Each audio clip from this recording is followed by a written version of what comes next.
కొట్టి గెలిచాం. రాజకీయ ప్రత్యర్థి ఇలాఖాలో పాగా వేశాం. ఇక సీమ మనకు కంచుకోటగా మారాల్సిందే. జగన్ కు అంతో ఇంతో బలమున్న రాయలసీమలో వైసీపీని తిరిగి పుంజుకోనివ్వద్దంటూ స్కెచ్ వేస్తోంది కూటమి. అందుకే జగన్ టార్గెట్ గానే పవన్ దూకుడు పెంచుతున్నాడు. వైసీపీ అధినేత కోట్రీని వెంటాడుతున్నారు సేనాని.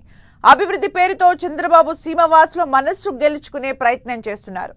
రాయలసీమ కూటమికి అడ్డాగా మారబోతుందా? ఆ 4 జిల్లాల్లో వైసీపీని కోలుకోకుండా చేయడంలో బాబు పవన్ సక్సెస్ అవుతారా?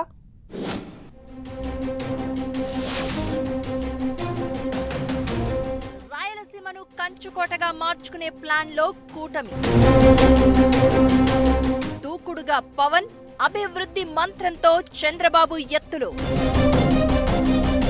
జగన్ బలం రాయలసీమేనా? అందుకే అక్కడ ఫోకస్ పెట్టారా? మొన్నటి ఎన్నికల్లో ప్రభంజనం సృష్టించాం. అందరి అంచనాలను తలకిందులు చేసి రాయలసీమలో సత్తా చాటాం. ఇక సీమను వదలొద్దంటూ ఫిక్స్ అయిపోయిందట కూటమి. ప్రత్యేకంగా CM Chandrababu, deputy CM Pawan Rayalaseema మీద స్పెషల్ ఫోకస్ పెట్టాలని డిసైడ్ అయ్యారట. అందుకు ఉమ్మడి కడప, కర్నూలు, అనంతపురం, చిత్తూరు రాజకీయాలపై పైచేయి సాధించే ఎత్తులు వేస్తున్నారట. ఇప్పటికీ వైసీపీ అధినేత, మాజీ సీఎం జగన్ బలం ఎక్కడుందంటే రాజకీయ అవగాహన ఉన్నవాళ్లు టక్కున చెప్పేది రాయలసీమ అనే. రాయలసీమ 4 జిల్లాల్లో మొత్తం 52 అసెంబ్లీ సీట్లున్నాయి. ఏపీలో ఏ పార్టీ అధికారంలోకి రావాలన్నా మ్యాజిక్ ఫిగర్ 88 సీట్లు. అందులో సగానికంటే ఎక్కువ సీట్లు రాయలసీమ రీజియన్లోనే ఉన్నాయి.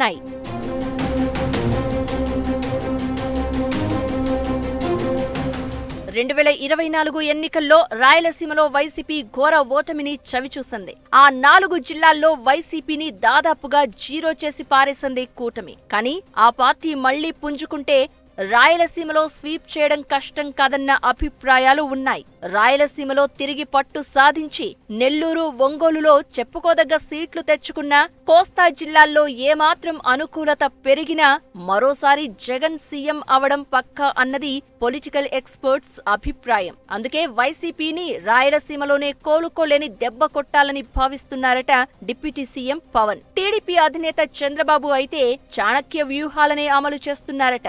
2024 ఎన్నికల్లో జగన్ పార్టీ ఓడినా ఒంటరిగా పోటీ చేసి 40% తక్కువ కాకుండా ఓట్ షేర్ దక్కించుకున్న విషయాన్ని గుర్తు చేసుకున్నారు. అందుకే సీఎం చంద్రబాబు ఇప్పట్నుంచే 2029 ఎన్నికల కోసం పక్కాగా ప్లాన్ చేస్తున్నారట.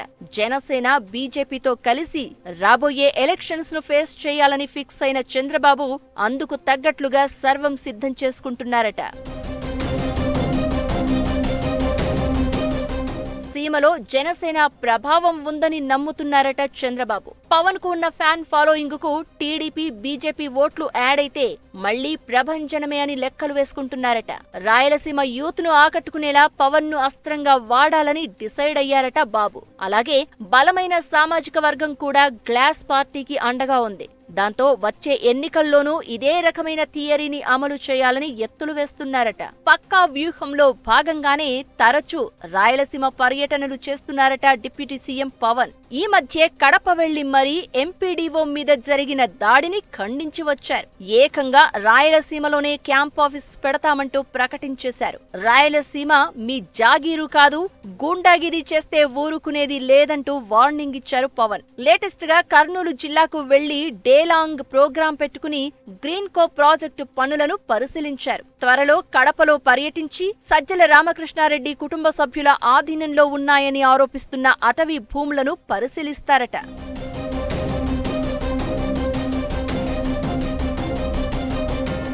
సీఎం చంద్రబాబు రాయలసీమను రతనాల సీమగా చేస్తామంటున్నారు.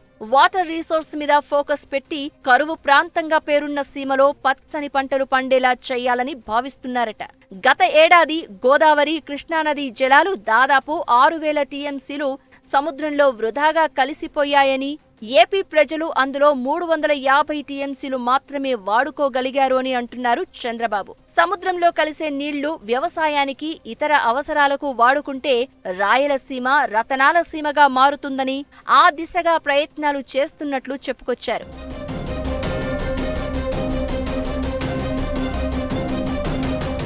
ఇదంతా ఎందుకు అంటే వైసీపీని రాజకీయంగా నిలువరించడానికేనన్న చర్చ జరుగుతోంది. రాయలసీమలో టీడీపీ బలానికి తోడు జనసేన కూడా తోడైతే ఇక మరోసారి సీమలో ఎదురు ఉండదన్న వ్యూహంతోనే ఈ వ్యూహాన్ని అమలు చేస్తున్నారని అంటున్నారు. అంతేకాదు వైసీపీని దెబ్బతీయాలంటే అక్కడ పవన్ దూకుడు అవసరమని చంద్రబాబు భావిస్తున్నారట. ఇక గోదావరి జిల్లాలతో పాటు ఉత్తరాంధ్ర, కృష్ణా, గుంటూరు జిల్లాల్లో తమకు రాజకీయ ఆధిపత్యం ఉందని భావిస్తోంది కూటమి. అందుకే వైసీపీకి హార్డ్ కోర్ రీజియన్ గా ఉన్న రాయలసీమలోనే పాగా వేస్తే వైసీపీ ప్రభావం మిగిలిన ప్రాంతాల మీద పడకుండా ఉంటుందని ముందస్తు వ్యూహాలను అమలు చేస్తున్నారట టీడీపీ అధినేత. చంద్రబాబు, పవన్ వ్యూహాలు ఎంతవరకు ఫలిస్తాయి? రాయలసీమలో వైసీపీని తిరిగి పుంజుకోకుండా చేయడంలో కూటమి సక్సెస్ అవుతుందా లేదా అనేది వేచి చూడాలి మరి.